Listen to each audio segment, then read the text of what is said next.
So Anita, don't say anything bad or condemning or that you wouldn't want publicized because I think we're live now. Okay, We are live. We are live. thank you for that heads up. Absolutely. Welcome, everybody. We'll to give everybody another 30 seconds or so to start streaming in, and then we'll go ahead and get started. Right on.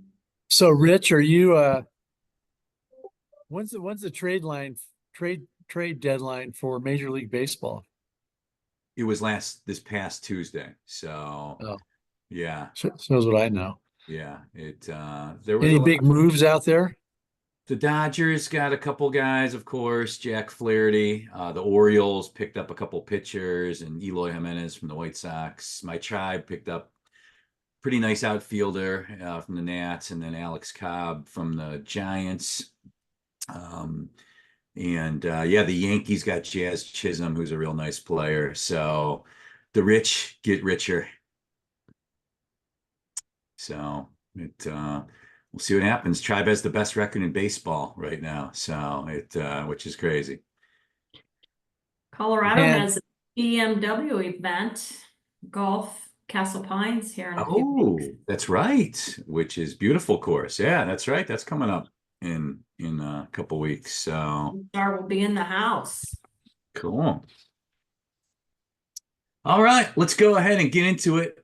I'm Rich Swerbinsky with Onward and Upward Consulting. This is the big picture part of the Krisman Commentary Network, and very, very pleased to have you with us this week. And like to introduce, as always, my esteemed colleague and co-host, Rob Krisman. Rob, good to see you today. good to see you too. On the home front in Reno this week. Oh, home is where the heart is. Well, good to see you, and looking forward to the show today, and very, very pleased to be joined as well this week by the founder and CEO, MegaStar Financial and Take 3 Technologies, our good friend, Anita Padilla. Anita, great to see you, and thanks for joining us. Yes, thank you very much. Good stuff. Looking forward to getting Anita's perspective, longtime owner of a very nice sized IMB here in America, also a technology company she's owned for a bunch of years. So a really interesting perspective Anita brings to the table, and looking forward to getting into all that. But Rob, first, let's start with the Fed. Fed meeting and policy announcement yesterday. JPow continues to set the table for what appears to be a almost assured rate cut, long awaited, coming up here in September. Of note in the comments, the labor market cooling, which the Fed wanted. But JPow's message yesterday was kind of like, all right, we've seen enough cooling of the labor market, and if we see more, we're poised to react. And then fast forward to this morning, we get the highest first-time unemployment claims number, 249,000 in 11 months. And of course, a big jobs number tomorrow morning, the July employment report. So what make you of all this, Mr. Krisman? Well, I can't disagree with anything you've said. The question is, how does that translate into mortgage rates? And I would argue that so much of what the Fed does is already in the market in terms of interest rates. And so interest rates have come down dramatically in the last few months in expectations of at some point a Fed ease. So when the Fed actually eases, it might be a non-event. And of course, everything now is thought of in terms of what will that do to the Fed's opinion about interest rates. So unemployment comes out. What will the Fed think about that? CPI, Fed, PPI, Fed, blah blah blah, Fed. And yeah, they're taking the month of August off in terms of Federal Open Market Committee meetings, but they'll do it again in September. And yeah, it's pretty much a sure thing now at this point that the Fed will ease, and when they do, you might get a shrug of the shoulders. Then people will be talking about what are they going to do the next meeting. So what does this mean for lenders? Lenders most lenders that I talk to and work with, they take it day by day by day by day by day, and they're not basing their hedging policies or procedures on what the Fed might do in September. They're reacting to the bond market and it moves in interest rates. Interestingly enough, there is there are signs of weakness with the consumer and credit card debt is running up, but I'm seeing some non-QM activity out there in terms of the spread between non-QM and QM tightening a little bit. So maybe the credit worthiness of the non-QM sector is improving. And certainly the credit risk of borrowers out there, of qualified mortgage borrowers, is relatively low. So the spread between treasuries and mortgage rates has been declining a little bit. So it's a pretty good time to be in mortgage banking right now. And rates have come down. So how much lower they're going to go remains to be seen. But I think, things are pretty good right now. I'll defer to Anita. I mean, in terms of locks and applications and so forth. Anita, have you seen a little bit of a pickup in business? We have seen a pickup in business, Rob, with even just the small improvement we've seen over the last few months. But pickup in particular in refinances, and the purchase market seems to be steady in terms of our lock volume. Yeah. So Rich, there you go. Stock market in the tank today. One of the worst days in recent history, off of the jobs data this morning. Also got an ISM manufacturing index number this morning that came in short of expectations. And it seems the investor sentiment out there is, not always reasonable, but Fed should have cut already. Job market is kind of getting away from us. Cut now, cut 75 basis points in 24. Poppycock, you say, Rob? Well, I'm glad I sold all my stocks yesterday, Rich. I'll tell you that. All two of them. No, there's always something to complain about. It seems like some people or some investors, somebody out there is going to complain about something. So right now, the employment picture is worsening a little bit, as you would expect with any business cycle. So people are complaining about that and not focused on the fact that rates have come down nicely over the last month or two. So it's like, pick your poison. There's always something to grouse about. And I keep coming back to this theme is that lenders, they hear all this and they see all this, but they continue to help their borrowers regardless of unemployment or regardless of whatever's going on out there. It's offering great service and great products. And I think, MegaStar is indicative of that. So it's not that, and I'm putting words in Anita's mouth here to some extent, but it's not as if Anita doesn't care about rates, but rates are what they are. The question is, how are you going to help our borrowers? Yeah, I you know me well, and that's definitely my message. But back to rates and rates coming down a bit and helping confidence and employers and building and whatnot, and just stimulating the economy. So affordability, potentially people are staying employed is my point. So they have jobs so they can afford to buy houses. The Denver market in particular, we have so many apartment buildings going up. It's literally insane. But we have rules in Colorado with regard to developers and builders, and that's really slowed or really brought to a halt the condo market. But we are seeing more inventory in Denver and Colorado. I think in the US as a whole, we're seeing that improve a little bit, but affordability remains a major factor. Report that just came out, Anita, Denver leading the country in new home inventory this year. Of course, MegaStar based just outside of Denver. And 36.8% increase in housing inventory during the first half of 2024, the highest amongst all large cities in the United States. Anything you attribute that to?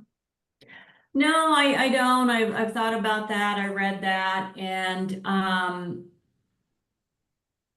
don't know. So as I said, our rental market is very, very strong, and I don't know why we're getting more inventory, but it's good for us. So we have folks that are looking, but again, that affordability factor is still there. The 10-year treasury drops below the yield below 4% for the first time since February this morning at 3.97% right now. So appears like the bond market, I haven't looked at the CME Fed Watch tool to look at the implied odds of 75 basis points here in cut in 24. But I think that, is in the picture now with a couple jobs numbers that certainly less than stellar. Another big one, obviously, coming up in the morning, as Rob noted, Fed taking the month of August off for policy meetings. So we do get CPI on August 14th. And then the famed Jackson Hole meeting, Rob, August 23rd. You've been to more places than anybody I know, Rob. Have you ever been to Jackson Hole, Wyoming? First of all, Anita's been to a lot of places too. Second of all, not yet, Not yet. but I'm sure it's a fine time. Mhm. I think that's put on by the Kansas City Fed. So anything to get out of Kansas City in the middle of August, is going to be welcomed by the participants. Anita, Hey, go ahead. I'm getting a few pings from folks that they're getting a message you can't get in. They can't get in. Oh, really? That's what they're saying. I don't know. Okay. Maybe it's them. Okay. Never know. All right. Anita, some other big news that broke in the last week that, again, as an IMB owner, I'd love to get your perspective on. Mr. Cooper, a little shopping, picking up for $1.4 billion. Flagstar's TPO business and their servicing book. This was after NYCB, the parent company of Flagstar, shuttled off the warehouse line business to Chase a month or so ago, if I remember correctly. So interesting in that IMB market share right now at about 70%, a little over 70%, the highest I think it's ever been in America. And Cooper with a big pickup. The big IMBs, continue to seem like they're being aggressive. Any observations on the competitive climate balance in today's mortgage market? Well, what I look at, in my very humble opinion, the mortgage game is a lot about the servicing asset, right? Owning the servicing asset and then managing it. So as we see these large companies like Mr. Cooper, you look at Freedom and the play that they're currently making in the government market with how aggressive they're valuing the asset and the rate they're putting out into the street, and they're just acquiring clients and acquiring clients and acquiring clients. So a lot of them have worked hard on their technology in terms of implementing, and first of all, storing their data, and then implementing AI to be able to communicate efficiently with those clients. So they're retaining clients, and they are going to manage their book forward. I'm sure they're putting some hedges on, but when rates go down, they're going to be on those clients immediately. So for IMBs that are not retaining and they're selling, they need to think forward on that, because they'll just flat tell you, these large aggregators of assets, they are going to tell you that they have every intention of refinancing their book. And we invest in these assets for a long-term play. So if rates do come down, it's important that you're able to protect that revenue stream and that investment.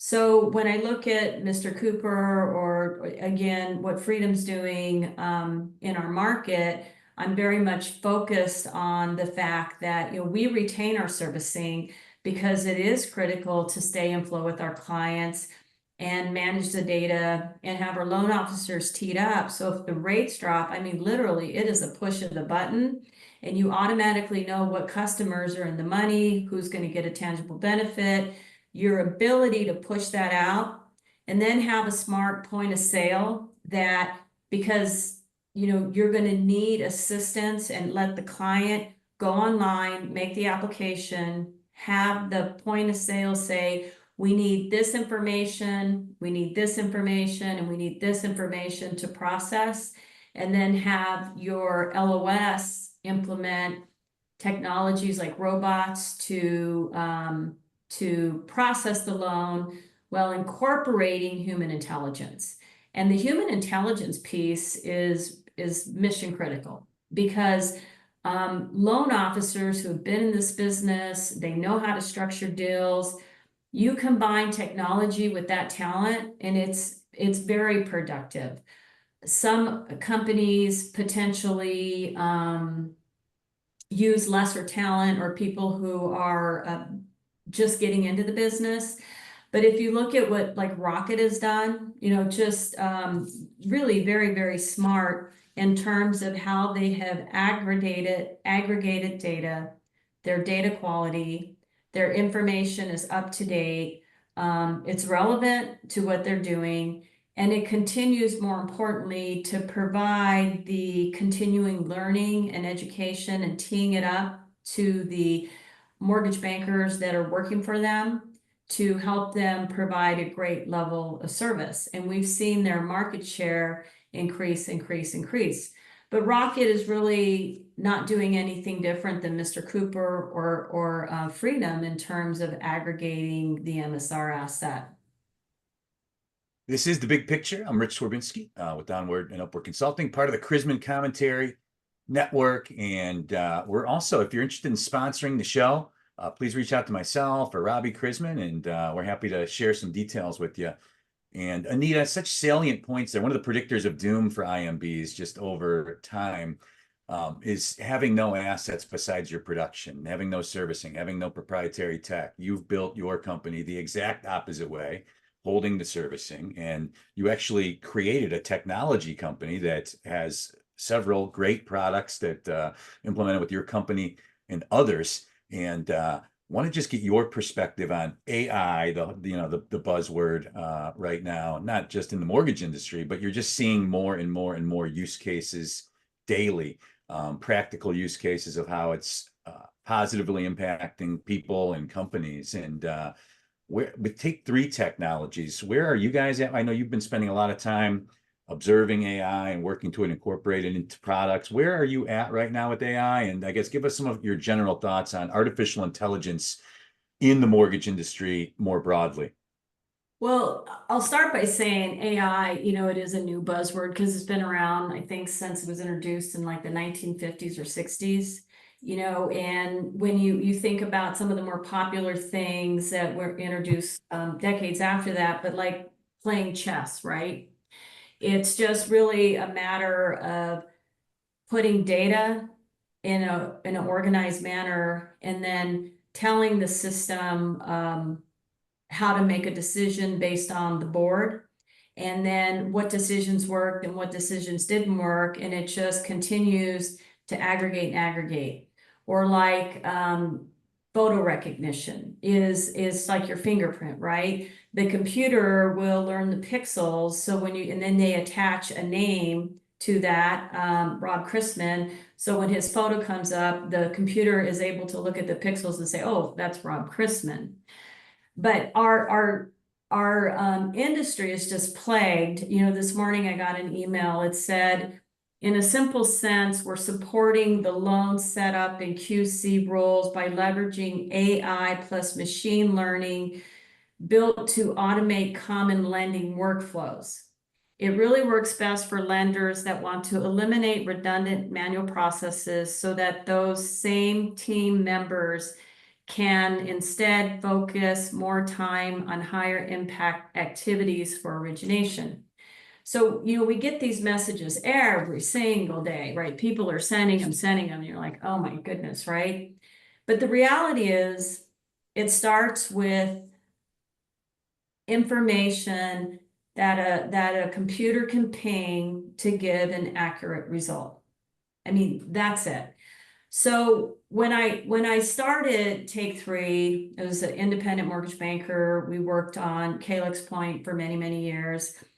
And what I recognized was it was really an online application. It was just it was a application that you could use to store data, right? It was a 1003.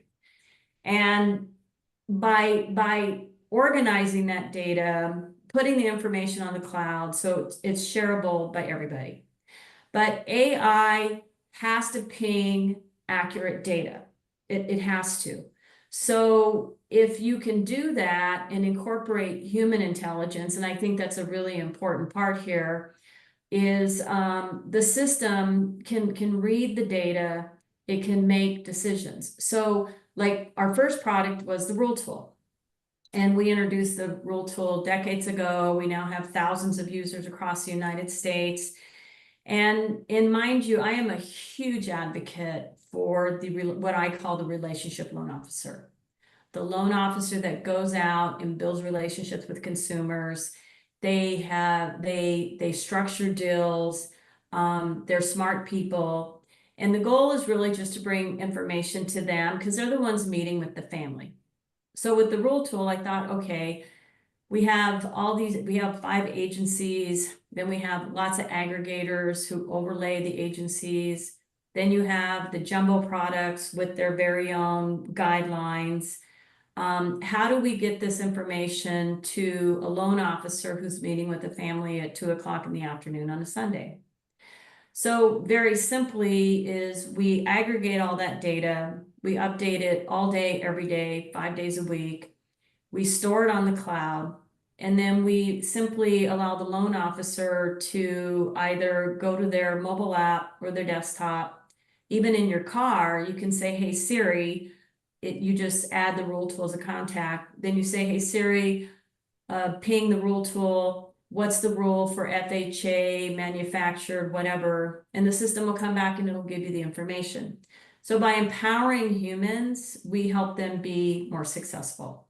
And we're doing the same thing with AI on our LOS, POS, and CRM, because a convergent technology is important to keep a clean and accurate database. When you're trying to pull 3 different products into one database, it makes it challenging. The integrations don't work. Which field's supposed to be most current? So that's what we're doing with our technology.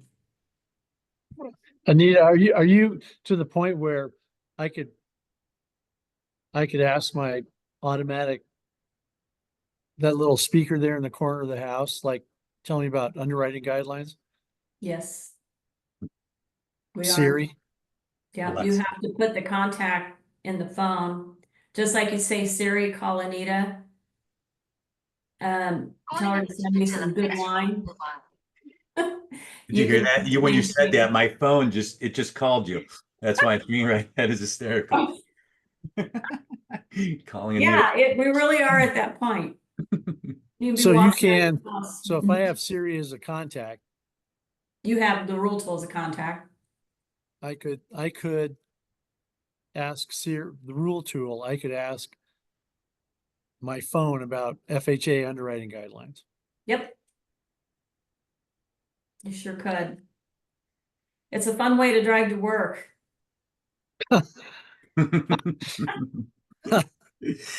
Oh boy. So Rich, is your phone hearing everything we say? We could say, call my son. I mean, if you say, hey Siri first, then yeah, I think it's now Right. picking up again. Yeah, but yeah, it would. Yeah, it would listen and dial. It's the advances of modern technology, just roiling its way through the world. So, but Anita, what's next? I mean, you've created this a very nice package that is known through the industry for your loan officers to use in terms of technology. You know, what's next? Are you always developing new things to help your loan officers? We are always developing new technologies, and the people at MegaStar, not just the loan officers, our underwriters, our loan specialists, which our processors also close, so we call them loan specialists. We are always working with actual users who are in the technology. And loan officers think differently than I do. Processors are doing the deal every day. Closers are closing loans every day, etc.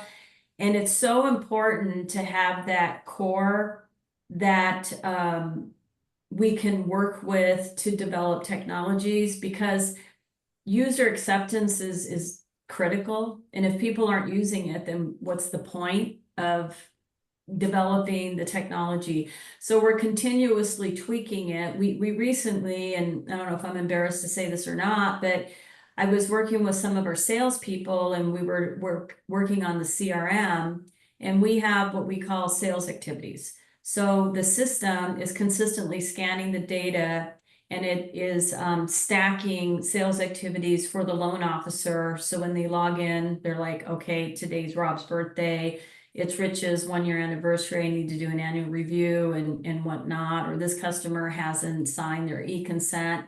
So it just stacks up the work, so they can click a button, make the phone call, or text, whichever they prefer. But we weren't addressing leads and prospects. So should have that been obvious to me? Yeah.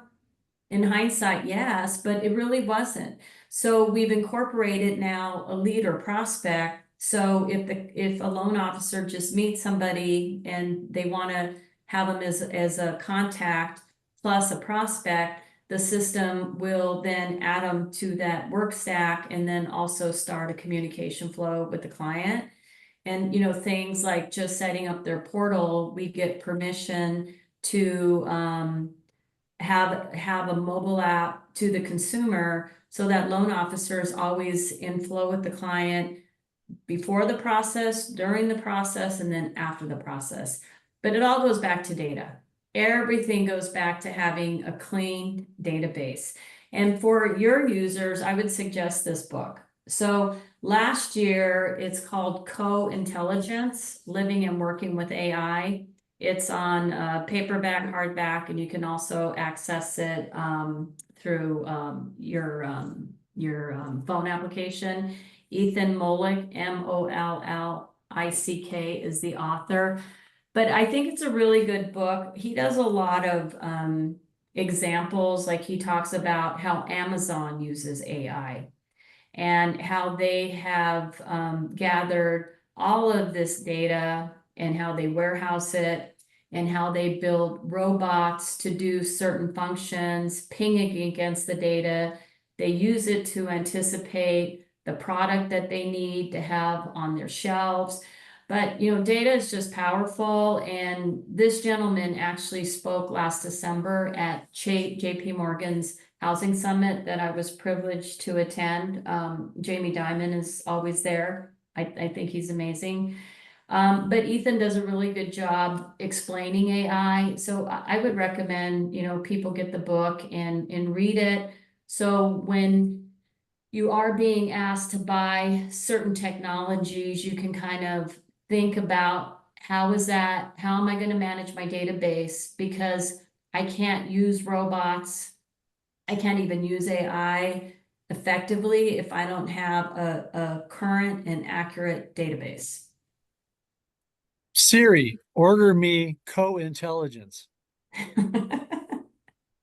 Rich, did that kick in? It's thinking. I think you confused it, but yeah, it was it picked it up. So So Anita, I bet you love conversations that start with somebody who says, wouldn't it be nice if?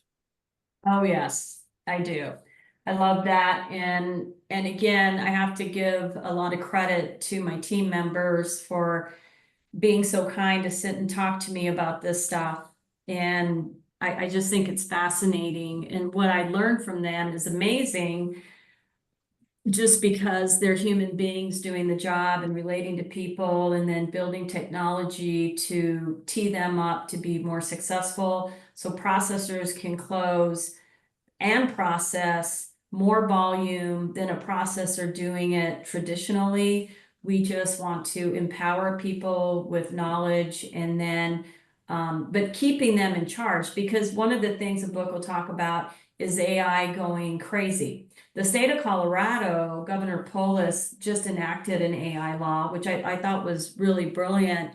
And what he said was that people developing AI will have to be responsible for it and how it works.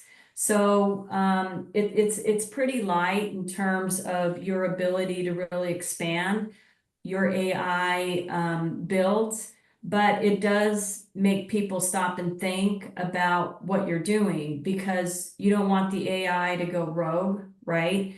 So with human intelligence and what we do, as an example, you can ask, we call it Augie. Augie AI is the name of our AI. Rob, you know, that's the name of my dog, but it really stands for augmented.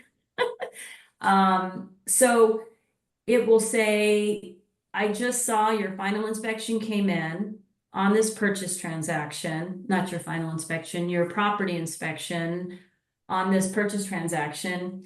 Would you like me to, and I checked, you didn't get a property inspection waiver. Would you like me to order the appraisal? But my point is, the robot doesn't run off and just order it. It asks you first, because you may have had a conversation with the client earlier, or you know a reason why you're not ordering the appraisal, and you just say yes or no. And then it'll say, okay, I'm going to order the following, and it goes off and orders the following. But it's just, no. I was going to say, I think this demonstrates, Rich, how you don't, a company does not have to be a UWM or a Rocket or Freedom or you know, be huge in order to implement changes, technology changes, which help processors and underwriters and originators, and can have a huge impact on their clients. Absolutely. So hats off to you, Anita, for that. And what a huge advantage, Anita. I mean, having a mortgage company that you can beta test your mortgage products with humans that are, you know, in it every day, working with it, that can give you really actionable intelligence on, hey, this is working great. This would be better if this could do this.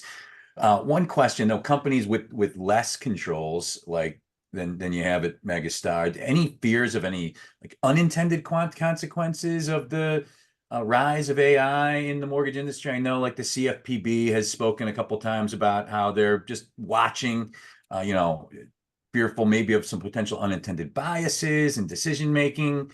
AI tech, any fears you have about maybe unintended consequences of AI gone too far, maybe for companies without strong enough controls? Well, you know, I think my caution to business owners is, how are you going to work with a point of sale that's owned by brand Y, a loan origination system that's owned by a whole different company? You're trying to incorporate a CRM to work with them. You're working with a company that says, you know, we're going to order your flood certificate, this and this and this and that. How are you going to manage all that data? So, and that's really where Loan Match came from. It's not a POS or an LOS or a CRM or a mortgage coach, or it's all of those things. It's convergent, because I couldn't figure out a way to keep a clean and accurate database if I didn't have a convergent technology, an all-in-one technology that brought it all together. So if you're doing that, you know, be very mindful of your robots going out and doing something they shouldn't do. You know, the other thing I find fascinating is some of these underwriting engines that are being marketed.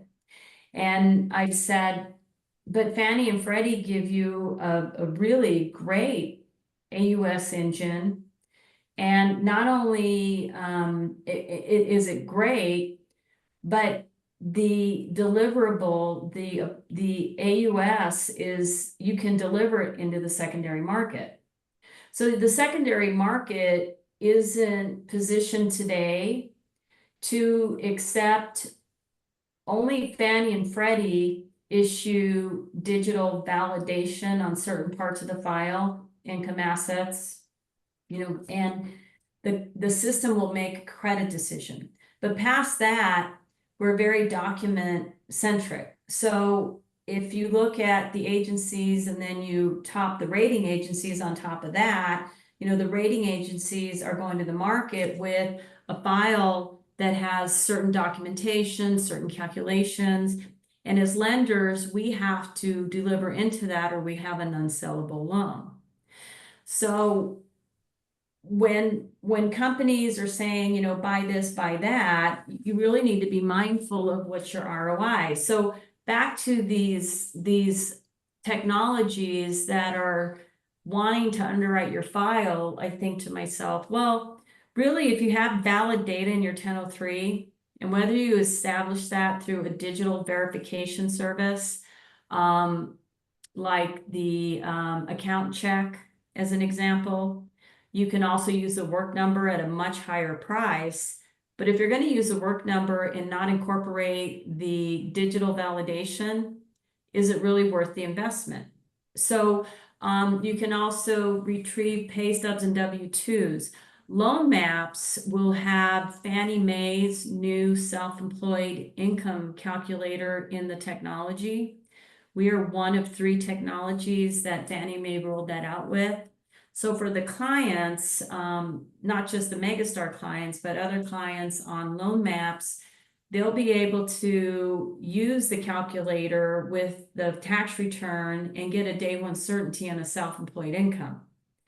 You look at some companies that are marketing I think it's called the 8821, but really the 8821 potentially could get you a D1C on I think a sole proprietor with certain circumstances. But, you know, digital's got a long, long way to go in our industry. We're still very paper reliant, but the key is the paper that you can then move the data from a certain field, call it the box 21C on the W-2 to a calculator to get a result. And then you have literally an underwrite that you can deliver into the secondary market that the agencies they're going to buy, assuming you have, you know, it's all about data validation. I can hardly wait for some of this to hit my flip phone. This is the big picture. I'm Rich Swerbinsky with Onward Upward Consulting, joined as always by Rob Krisman, and this week, CEO of MegaStar Financial and Take 3 Technologies, Anita Padilla. Anita, one quick, the name MegaStar, I love it. How did you, we've never talked about this. Where did the name come from? To me, it's super cool. Well, I will just, you know, like I named Augie after my dog, I named my mortgage company MegaStar After Rob? after MegaStar? Rob, yeah. Mega is from Megan, my daughter Megan, Oh, my beautiful daughter who gave me a beautiful 2-year-old grandson. How's your granddaughter, by the way, Rob? I haven't had a recent picture. She's mean spirited and 13 months. She's won't listen to reason still. Okay, she's together with little Mason. He's a strong-headed little boy, but he's a ton of fun. So Mega after Megan, and Star is success through accountable results. Prior to MegaStar, I worked in operations for some fine organizations, and being an operations person who's always supported salespeople, I realized that when a loan officer takes a complete and qualified application, is that our job is so much easier. So when we started our company, we all agreed that we would all most importantly, the loan officer take a complete and qualified application. And I'm proud to say that we've had loan officers here our full 25 years. We have a 95% retention rate for employees at MegaStar 3 years or greater. So, wow. but it's a nice environment because everybody does their job, and our loan officers, I truly believe are the best in the industry. They do a really good job. Good stuff. So going off script here a little bit, Anita, which I'm known for, what do you spend your day doing? Is it recruiting? Is it supervising technology changes? Is it, I mean, what do you like? What do you do? What are you up to today, for example? What's on your calendar? So The mortgage company, my executive managers have been at the company a minimum of 10 years, some of them 25 years, and they run the company, they do a great job, they're amazing people. So the mortgage company just kind of runs. We have our operating procedures. Because I have a clean and accurate database, I wake up to reports in the morning. I know exactly what's going on. So I don't have to really spend time with the day-to-day operations. So I do spend a lot of time on the technology and the future of the technology. I was recently told by somebody that some of the tech companies aren't investing in enhancements and whatnot. I think their subscriptions are down. I don't have equity. I self-fund all my companies. I've never needed equity. So we continue to invest in technology and making things better. So even though I spend a lot of time on technology, it's really mortgage related because I'm always talking to customers. What can we do? How can we help you be more successful? How can we help your job be easier so you can spend more time with your family or on sales, whichever you prefer? So a lot of my time is really spent on the technology company. Yeah. Good. Good to know. And I also get the privilege of working on the board for a bank called First Bank. They're about a $29 billion bank. And I learn a lot there also, listening to, a lot of really smart people in companies that make presentations to the board, whether that's on cybersecurity or Ernst & Young or whatnot, and learning how bank loan officers work with their companies and how they are able to serve the commercial and business community and whatnot. So it's just kind of fun taking in all that information. I bet. Anita, question for you. 2020, we saw just, the flood of volume and kind of, you've hinted around this a couple times on the show, just a kind of screwed up mortgage technology infrastructure in our industry, where you've got a couple really big companies that kind of dominate the LOS space. They make it kind of tough intentionally to get in and out because of business things they have going on. And then a lot of just like bolt on products, and we saw so many mortgage lenders in 2020 and the flood of revenue add a lot of these and maybe trying to unwind them now. How prepared do you think companies that are less tech forward than MegaStar, if we've gotten a little rate relief, we're getting a little bit more today. If rates were to drop to like 6%, I think we all think that we would get a pretty nice flood of volume. How prepared do you think mortgage lenders are today to not just throw bodies at it, as compared to 2020?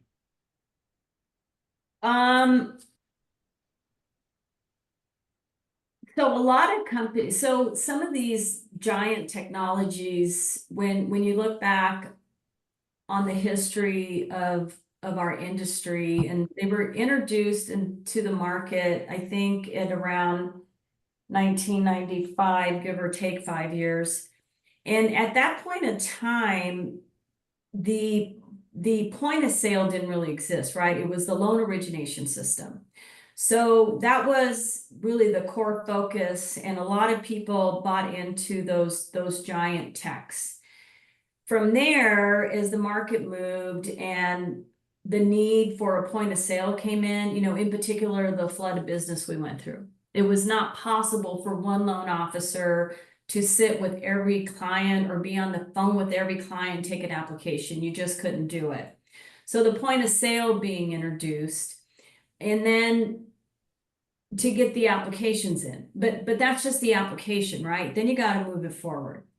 So having a point of sale and what I call a smart point of sale of saying, hey, customer, I can't give you a pre-qual without this basic information, and then moving it a level like we do with Take 3 and loan maps is I can also get your loan approved upfront if I can get this information. So the system is going to read the 1003 and it's going to see where your income source is. And it's going to say, oh, you're a candidate for potential digital verification because you are paid a salary, a bonus, a commission.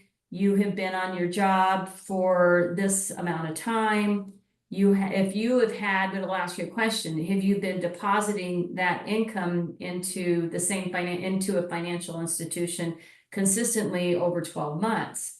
And if the answer is yes, then the system will say, great, click here and we're going to verify your data. We don't want your credentials, and this, account check has been approved by, everybody, Fannie, Freddie, whatnot. And we'll retrieve that data, and then we can give you an upfront approval. Or it's going to say, well, you're not going to qualify for digital validation, but we can go this route. And if you click on this link, you can use, again, your credentials because we don't want them. Mr. Customer, we're going to get your W-2 and your pay stub. Or it might recommend the work number because you've only been on the job for this amount of time, and then you need to get this other information. Or it might say, well, you're self-employed, this type of self-employed, this is what we need.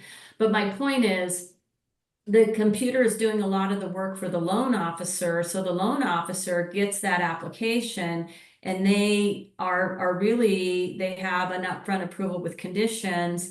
They're ready to get their conditions cleared by their corporate underwriter and get the loan closed. So that, and then if you get a property inspection waiver, even better, if you get a CU score of 2.5 or lower, that can go to like a junior underwriter. And if it's a 2.6 or higher, you need to go to a regular underwriter. But my point is, if rates drop, I know MegaStar loan officers, they literally can click a button for their database. They can get their customers to apply in the point of sale. That comes in. Our manufacturing process is based on the overall risk and what we really need to do to assure sale of that mortgage into the market. Loan Maps will also train an entry-level person, so they're processing and closing loans in a week, because it literally gives them step-by-step instructions on what to do, why you need a flood certificate, how to order it, how to read it. I mean, soup to nuts. So if your company is not doing that, it's going to just be harder. And then if you have to go back into the market, how many mortgage bankers do you think we've lost in our industry over the years? I mean, we're like this, right? People are like, forget it, I'm getting in another industry. People are going to be we'll be right back to fighting for people and paying for people. Others will, we won't. Loan Maps users, not just MegaStar, but our other clients, they'll be teed up and ready to go. Love it. Good stuff as always. The time flies by, and we are out of time this week. But want to start by thanking all of you that tuned in. If you're listening to this on the podcast or YouTube, we do the show live on Zoom every Thursday at 3 p.m. Eastern, and just Google Chrisman Commentary, and you can register at the website there. If you are watching live, subscribe to the podcast and the YouTubes. And thank you for making some time out for us today. Want to thank my co-host, Rob Chrisman. Rob, thanks for joining us today. You're very welcome. Thank you, Anita. And thank you to our guest. As always, very insightful. Always enjoy the conversation. Anita Padilla, really appreciate you joining us this afternoon. Right on. Thank you very much. Until next Thursday at 3 p.m., have a great rest of the week and weekend, and we'll see you next week on The Big Picture at Thursday at 3 Eastern. Take care, everyone. Bye. Thank you.